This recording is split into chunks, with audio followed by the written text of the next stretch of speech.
യേശുവിൽ പ്രിയപ്പെട്ടവരെ, ഈശോയെ ശിഷ്യന്മാർ എങ്ങനെ മനസ്സിലാക്കിയിരിക്കുന്നു എന്ന് ഈശോ ചോദിച്ച് അറിയുകയാണ്. പത്രോസ് പറഞ്ഞു, നീ ജീവനുള്ള ദൈവത്തിൻ്റെ പുത്രനാണ്.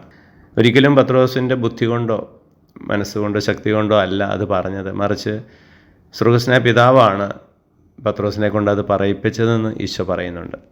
എന്തായിരുന്നു പത്രോസിനുള്ള യോഗ്യത? 12 ശിഷ്യന്മാരിൽ ഈശോയെ ഏറ്റവും അധികം സ്നേഹിച്ചത് പത്രോസായിരുന്നു. എടുത്തുചാട്ടമുണ്ടായിരുന്നു, ഈശോയെ തള്ളിപ്പറഞ്ഞതാണ്. പക്ഷേ എങ്കിലും ഒരു വല്ലാത്ത അടുപ്പം ഈശോയോടുണ്ടായിരുന്നു. അതുകൊണ്ടാണ് ഈശോ പാദങ്ങൾ കഴുകാൻ വന്നപ്പോൾ പോലും നീ എൻ്റെ പാദങ്ങൾ കഴുകരുതേ എന്ന് പോലും പത്രോസ് ആവശ്യപ്പെട്ടത്. അതാണ് യോഗ്യത.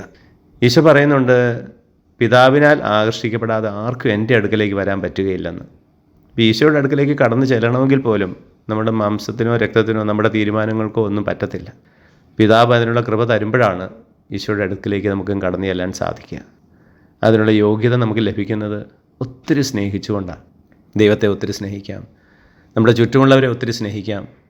അങ്ങനെ സ്നേഹിക്കുമ്പോൾ നാം ദൈവാനുഗ്രഹത്തിന് അർഹരായിത്തീരുന്നു.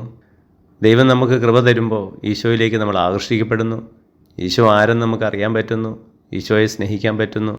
സ്നേഹനാഥനായ ഈശോയെ, അങ്ങേയും ഞങ്ങളുടെ ചുറ്റുമുള്ളവരെയും അറിയുന്നതിനും മനസ്സിലാക്കുന്നതിനും ഞങ്ങൾ ഒത്തിരി സ്നേഹിക്കണമെന്നുള്ള ബോധ്യം തന്ന് ഞങ്ങളെ അനുഗ്രഹിക്കുമാറാകണമേ, ഇപ്പോഴും എപ്പോഴും എന്നേക്കും.